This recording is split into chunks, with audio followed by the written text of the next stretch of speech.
Oh, Eileen is the my Chinese mother, so-called, whose memoir I've been working on. Oh, For those who came in late, she is the daughter of a stunningly wealthy former general in Manchuria. At the end of the Second World War, when the Japanese occupiers leave, the Soviet occupiers comes in and she befriends the soldiers, and that turns out rather disastrously. So she's terrified and decides she needs to leave Manchuria and go to her sister in Beijing. And her younger brother, who's about 11, insists on going with her. So, um, so she says, the railway station was a mess. Many, many people were there.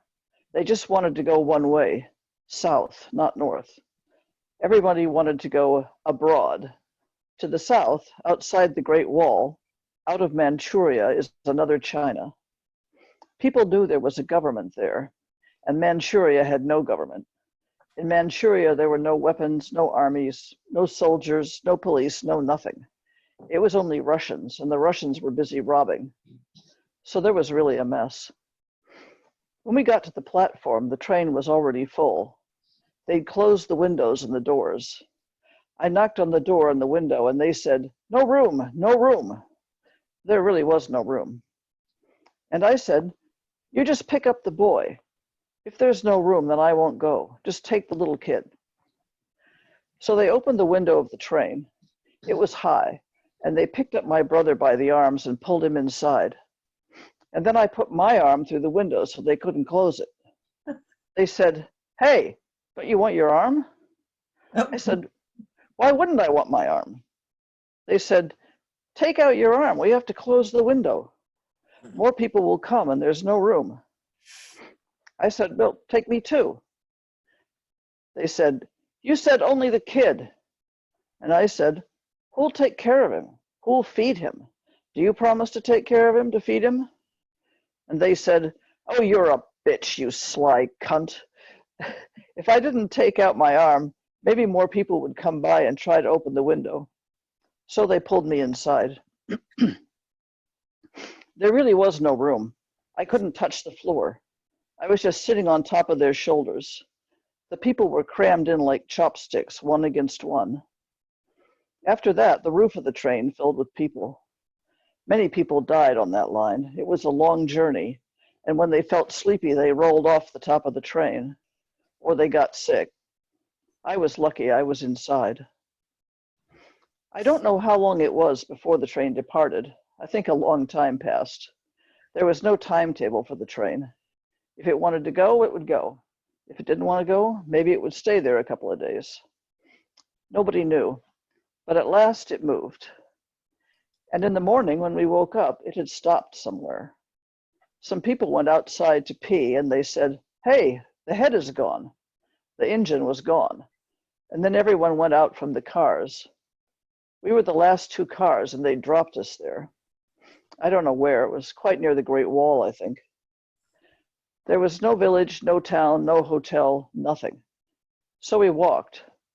Some local people knew where to go, and we followed. And we found a very small hotel, just for carriage drivers, not for tourists. Nobody traveled there. It was just a village. No beds. We just lay on the floor on narrow mats. And there were no other women. I was the only one. But they didn't know whether I was a girl or a boy. They didn't think about it. We just lay down at night. The guy next to me kept throwing his leg over me. Such a heavy leg. I had to heave it back. I felt really nervous. So I felt I hated men. The village had no station. The train didn't stop there, so we had to walk. We walked a long distance, and it was a very hard journey. No food, only some very dirty water, muddy, and everyone drank it. My brother wanted to cry, but I said, "If you cry, I'll send you back. You'll go back alone." Finally, we got to a very small train station. In that station, we got something to eat. Any kind of food, we didn't care. Anything, just to fill up. We waited for a long time and another train came. It was full, but not as full as the first one.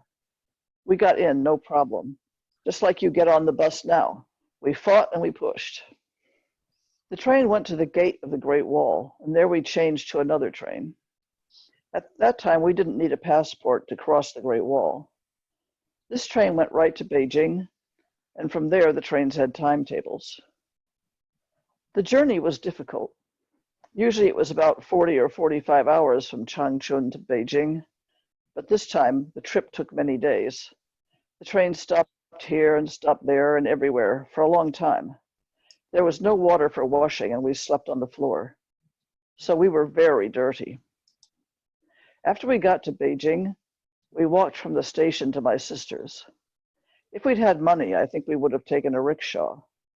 Maybe I lost my money, or maybe I didn't have money. I don't know why, but we walked.